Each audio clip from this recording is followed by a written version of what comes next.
আসসালামু আলাইকুম প্রিয় দর্শক, আপনারা সকলে ভালো আছেন। ইতিমধ্যে জেনেছেন যে এই মাগুরা জেলার মোহাম্মদপুর উপজেলার যে নোহাটা ভূমি অফিস রয়েছে, গত কিছুদিন আগে একটা নিউজ করেছিলাম, যিনি আসলে 10টার সময় অফিসে এসেছেন। তো আমরা কিন্তু সেই নোহাটা অফিসে আবারও ভূমি অফিসে এসেছি। এখন কিন্তু সকাল 9টা 9 বাজে, প্রায় 10 বাজে।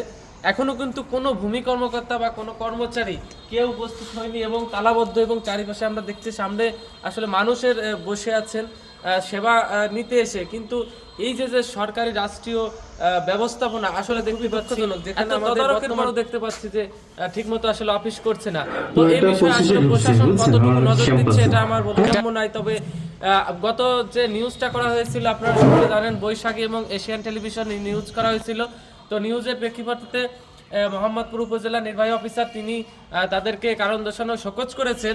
শোকজের পর কি ব্যবস্থা নিয়েছেন এটা আমি বলতে পারবো না, আমি অবগত নই। তবে আমি আবারও আজকে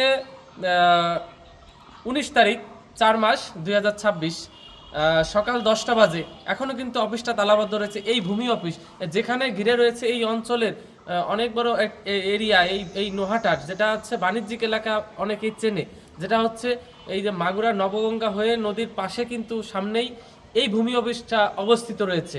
তো এখানে প্রায় 4জন কর্মকর্তা রয়েছে, কর্মচারী সহ। আমরা আসলে কাউকে দেখতে পাইনি এবং একদম তালাবদ্ধভাবে রয়েছে। উপজেলা প্রশাসন যেখানে কিছুদিন আগেও তাদেরকে শোকজ করা হয়েছে, এখনো আসলে এই নোহাটা ভূমি অফিসের এখনো তালাবদ্ধ। তো আসলে এটা আমাদের জন্য খুবই দুঃখজনক। বারবার মানুষকে সতর্ক করা হলেও আসলে মানুষ সতর্ক হচ্ছে না। তো আজ আমরা দেখি জানবো, একটু জানার চেষ্টা করব উপজেলা যে ইউনো বা এসিল্যান্ড মহোদয় রয়েছেন, তিনি আসলে আমাদের কি জানায়। আসলে বারবার এরকম নির্ধারিত অফিস টাইমে কিন্তু সরকারি কর্মকর্তা কর্মচারী অফিস করছে না, এবং করছে না কি কারণে, আর তাদেরকে বারবার অবগত করা হচ্ছে, তারপরেও তারা অফিসে আসছে না। ধন্যবাদ সকলকে। মাগুরার মোহাম্মদপুর থেকে ইউনিয়ন ভূমি অফিস নোয়াটা।